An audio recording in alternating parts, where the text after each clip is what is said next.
Every series has a beginning, and this is Gran Turismo number 1. The first one, released in 1998 for the PlayStation 1. I haven't played this game, the first one, for a while, but what really jumps out at me is the music and the menus. I forgot how good the menu music is in this game.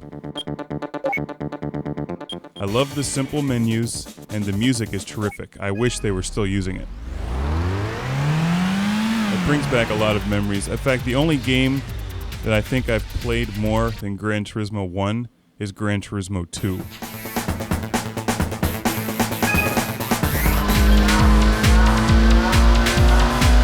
I picked up this game in 1998, and I can safely say it changed my life. Maybe not as much as like some, more important things, but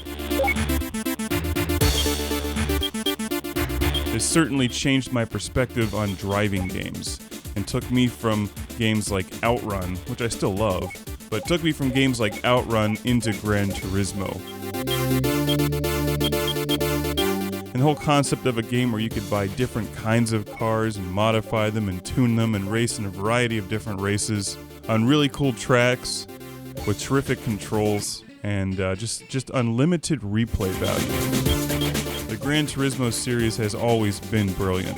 And spending a bit of time with this game, I actually kind of miss the simplicity of the earlier games. I still have my memory card for Gran Turismo 2, but I have no idea where my save game file for Gran Turismo 1 went.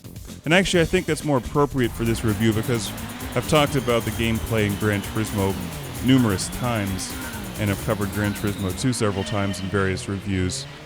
Although the driving is good in this game, it's nowhere near what it becomes in Gran Turismo 4 or GT5 Prologue. This is one of the first PlayStation games to use the analog controls, and I'd actually forgotten all about that because I don't think I had one originally when I picked up this game in '98.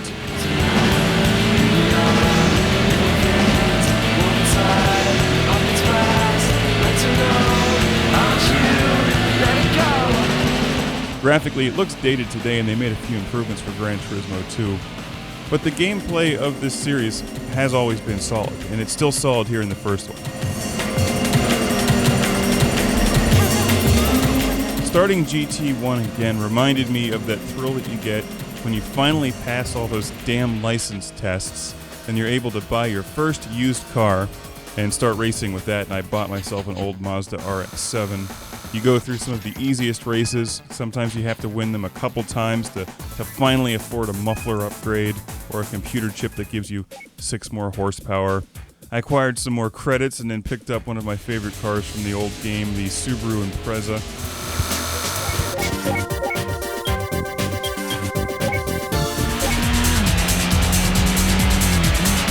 I took some time and picked up my A-level license, and some of their license tests are actually really challenging. I forgot how hard they were.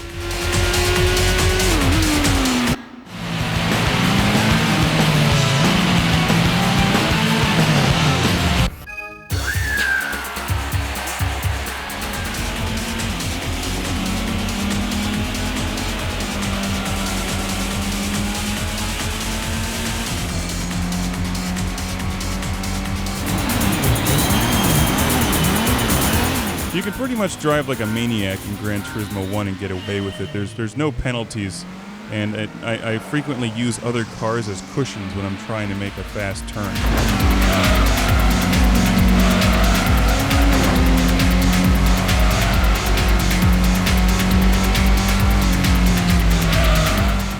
If they happen to be there. So it's like you get 2 birds with 1 stone. You push one guy out of the way and you bounce off of him and just keep going without having to brake.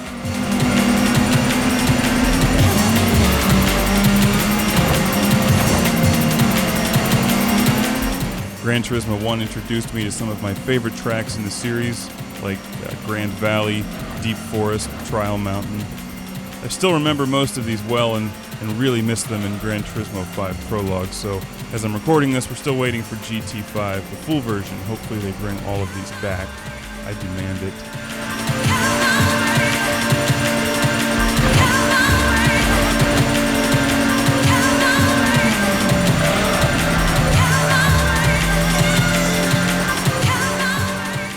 one of the first games that I can remember really enjoying the replays. In fact, this may be one of the first games I even saw replays.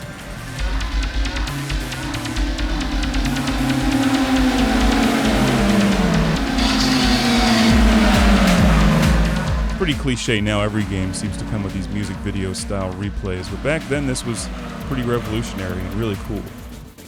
After you win a race, to kick back and marvel at your performance, and watching yourself drive like a jackass, pushing the other players out of the way, getting a good laugh at it. If you want to pick up one of the older Gran Turismo games, I recommend Gran Turismo 2. I think they made numerous improvements to it, and of course there's a lot more cars and tracks.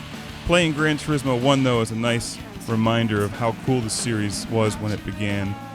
I enjoyed the memories of hearing the music again, and that experience of starting over from the beginning, having to spend my first 10,000 credits wisely, and then climbing my way back up from the bottom to become the master of Gran Turismo 1.